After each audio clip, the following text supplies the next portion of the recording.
क्या है भाई?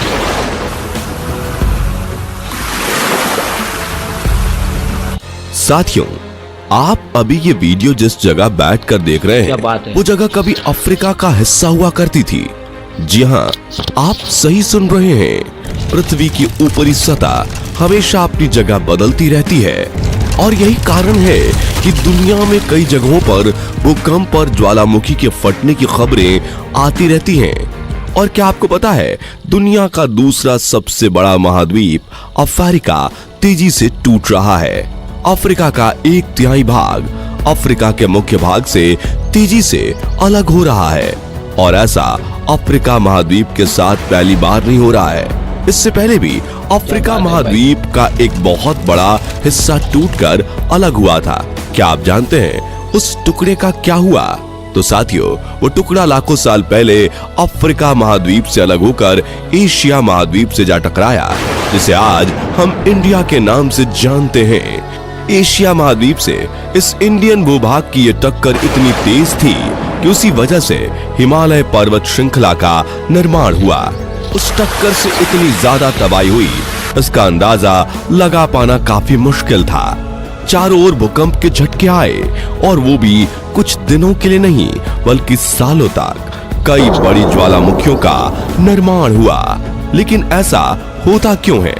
आखिर क्यों पृथ्वी की ऊपरी सतह अपनी जगह से खिसकती रहती है? और क्या हम इंसान इसे रोक सकते हैं? और क्या इस तरीके से पृथ्वी के टुकड़े होना किसी बड़े खतरे का इशारा है जो हमारे भविष्य में होगा? इसे समझने के लिए आप ये पूरी वीडियो जरूर देखें। पृथ्वी पर होने वाली इन घटनाओं को समझने के लिए हमें अपने इतिहास में जाना होगा, जब हमारे पृथ्वी पर चारों ओर सिर्फ पानी ही पानी था।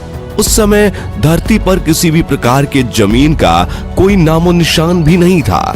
यहाँ तक कि जब 4.5 अरब साल पहले हमारी धरती का निर्माण हुआ, तब चारों ओर सिर्फ ज्वालामुखी और लावा मौजूद थे।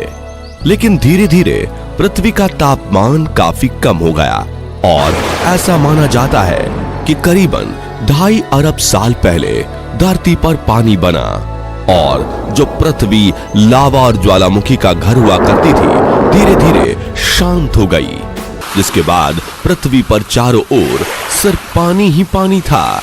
लेकिन जमीन का निर्माण होना अभी बाकी था।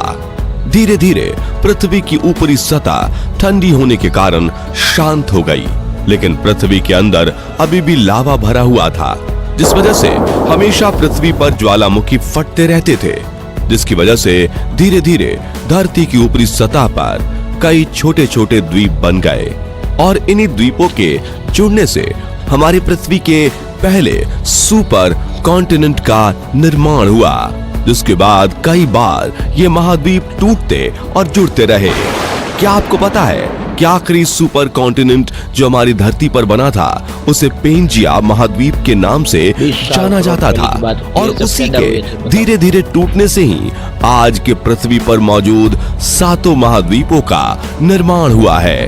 करीबन 20 करोड़ साल पहले पेंजिया टूटना शुरू हुआ था और धीरे धीरे उससे ऑस्ट्रेलिया, अफ्रीका, एशिया और अंटार्कटिका महाद्वीप का निर्माण हुआ। जब पेंजिया टूट रहा था, उसी दौरान अफ्रीका का एक बहुत बड़ा टुकड़ा टूटकर अलग हुआ और एशिया महाद्वीप से टकरा गया। इसी जमीनी टुकड़े को वर्तमान में भारत, पाकिस्तान, बांग्लादेश के नाम से जाना जाता है। पृथ्वी पर इस प्रकार से जमीन का अपनी जगह बदलते रहना कुछ नई बात नहीं है। लाखों करोड़ों साल पहले भी ऐसा हुआ था और आज भी ऐसा हो रहा है और उसी का नतीजा है अफ्रीका का इस तरह से टूटना। इस घटनाक्रम को महाद्वीपीय विस्थापन के नाम से जाना जाता है। इस बात का पता साल 2005 में चला जब रातों रात अफ्रीका महादेश में मौजूद देश इथोपिया में एक 5,954 किलोमीटर लंबी दरार सामने आ गई। इतने लंबे दरार का इस तरीके से बन जाना दुनिया के लिए एक आश्चर्य का और चिंता का कारण था। शुरुआत में तो इस दरार को एक भूकंप से जोड़कर देखा गया, लेकिन लोगों ने बताया कि रात में उन्हें किसी भी तरह के भूकंप का झटका महसूस नहीं हुआ। यानी यह घटना टेक्टोनिक प्लेट्स के टकराने से नहीं हुई थी। जिसके बाद वैज्ञानिकों ने इसका और गहराई से पता लगाया और उन्होंने पाया कि ये दरारें आने वाले समय में इथियोपिया से मोजाम्बिक देश तक जाएगी, जिसके बाद अफ्रीका का ये टुकड़ा अलग द्वीप में टूट जाएगा। प्रेजेंट टाइम में ये दरार हर साल 6 से 7 किलोमीटर के हिसाब से बड़ी होती जा रही है। लेकिन आपके मन में एक सवाल अभी ये आया होगा कि अफ्रीका का ये भाग अलग क्यों हो रहा है। इसे समझने के लिए आप इस मैप को देखिए। अफ्रीका से अलग होने वाला ये भाग एक ऐसी जगह मौजूद है जहां 3 टेक्टोनिक प्लेट्स आपस में मिलती हैं। इन तीनों टेक्टोनिक प्लेट्स को नूबियन, सोमाली और अरेबियन प्लेट के नाम से जाना जाता है। और जैसा कि हम जानते हैं कि जिस जगह पर टेक्टोनिक प्लेट्स मिलती हैं, वहां ऊपरी सतह पतली होती है, जिसकी वजह से जमीन के अंदर मौजूद लावा बाहर आने लगते हैं। और यही कारण है कि इस इलाके में बहुत सारे ज्वालामुखी आपको देखने को मिल जाएंगे।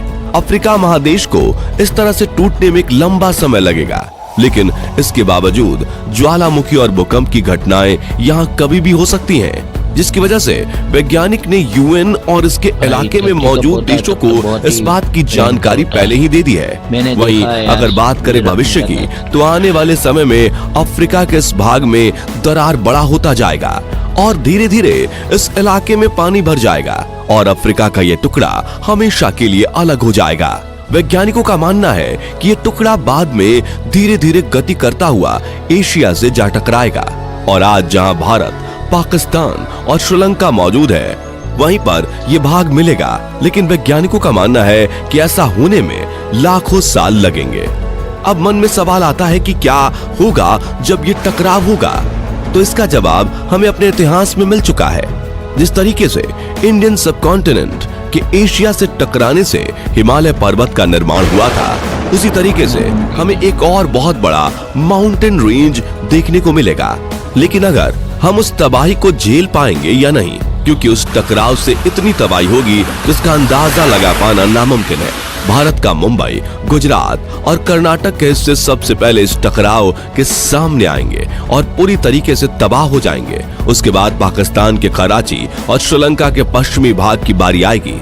इस टकराव से चारों ओर ज्वालामुखी फटने लगेंगे। धीरे धीरे इंडिया एशिया के अंदर और खसकता जाएगा और उन इलाकों का वातावरण भी बदलेगा। जहां हम रेगिस्तान देखते हैं, वहां जंगल होंगे। जिन इलाकों में हम घास के मैदान देखते हैं, वहां हम बर्फीले पहाड़ देखेंगे। इसके साथ ही जब ये घटना होगी, तब हमारी पृथ्वी आज की तरह नहीं होगी। याद है आपको, लास्ट सुपर कॉन्टिनेंट पेंजिया वो फिर से बनेगा। दुनिया के सारे महाद्वीप आपस में फिर से जुड़ जाएंगे और एक विशाल सुपर कॉन्टिनेंट का निर्माण करेंगे।